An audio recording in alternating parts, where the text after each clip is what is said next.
عزیز بچوں، آج ہم لوگ چھٹی جماعت کی کتاب جان پہچان کا سبق نمبر 20 پڑھنے جا رہے ہیں۔ سبق کا عنوان ہے تنوین، یعنی 2 زبر کے نشان ہیں اس کے اوپر لگیں گے۔ اردو میں کچھ ایسے بھی الفاظ ہیں جن میں بولتے وقت نون کی آواز سنائی دیتی ہے، لیکن لکھتے وقت نون کا استعمال نہیں ہوتا، بلکہ آخر میں الف کے اوپر 2 زبر لگا دیا جاتا ہے، جیسے فوراً، غالباً، تقریباً وغیرہ۔ ایسے 2 زبر کو تنوین کہتے ہیں۔ تنوین لفظ کے آخری حروف الف پر لگائی جاتی ہے۔ دیکھیے جتنے بھی الفاظ آپ کو دکھ رہے ہیں، یہ سارے الفاظ آخر میں الف ہے اور الف کے اوپر 2 زبر لگایا گیا ہے، لیکن آواز نون کی آ رہی ہے۔ بعض اوقات کچھ الفاظ ایسے ہیں جو ہے پر ختم ہوتے ہیں، ان کو ہے کی جگہ تیب سے بدل کر اور 2 زبر لگا دیا جاتا ہے، الف لگا دیا جاتا ہے، جیسے ارادہ سے ارادتاً، اشارہ سے اشارتاً۔ اب آئیے ان الفاظوں کو پڑھتے ہیں۔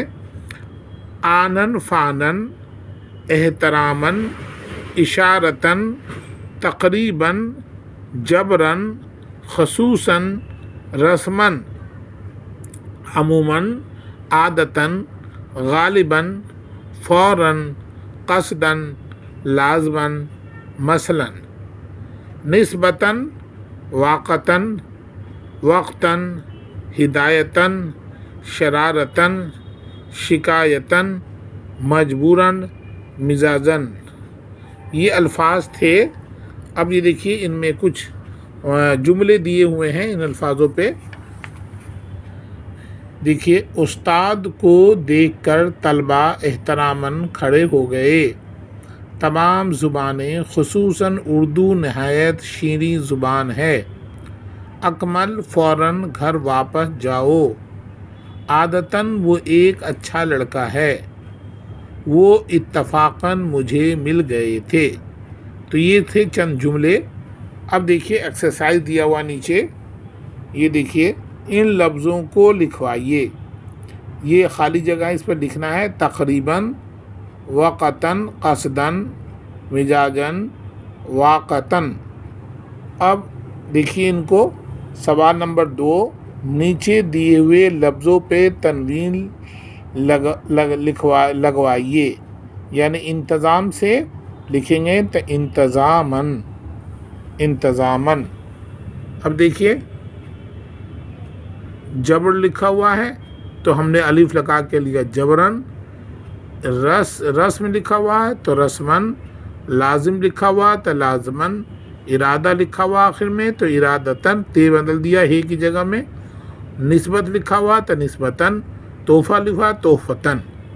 اب دیکھیے سوال نمبر 3، نیچے دیے ہوئے لفظوں سے تنوین ہٹا کر صحیح لفظ لکھوائیے، یعنی ان پر تنوین لگا ہوا ہے 2 زبر اور الف، ان کے اصل لفظ کو لکھنا ہے۔ احتراماً تو احترام، شرارتاً تو شرارت، عادتاً تو عادت، نتیجتاً نتیجہ، اشارتاً اشارہ۔ اب دیکھیے نیچے سوال نمبر 4، مثال کے طور پہ دیے ہوئے لفظوں کو بدل کر لکھیے۔ مثلاً، مثال کے طور پر، ہدایتاً، ہدایت کے طور پر، شکایت، شکایت کے طور پر، واقعتاً، واقع کے طور پر۔ اب دیکھیے 4 ایکسرسائز ہو گئے۔ اب آخر میں کچھ الفاظ دیے ہوئے ہیں، ان کو صرف پڑھنا ہے۔ سوال نمبر 5، ان لفظوں کو پڑھوائیے۔ دیکھیے، واقعتاً، ہدایتاً، کنایتاً، دانشتاً، ہدیتاً، قیمتاً۔ تو یہ چند الفاظ تھے، ان کے آپ کو پڑھنا ہے، ان کی مشق کرنی ہے۔ جیسے کہ میں نے پہلے کہا تھا کہ ان الفاظ کو آپ کو لکھنا بھی ہے اور ان کی ڈکٹیشن کی مشق کرنی ہے۔ اگر آپ نے صحیح ان الفاظوں کی آپ نے مشق کر لی تو اگلی کلاس ہمیشہ کے لیے آپ کے لیے اردو بڑی مضبوط اور پائیدار ہو جائے گی، آپ کو کہیں کوئی دشواری نہیں ہوگی۔ تو اسی کے ساتھ ہم یہ 20واں سبق کو مکمل کرتے ہیں۔ شکریہ۔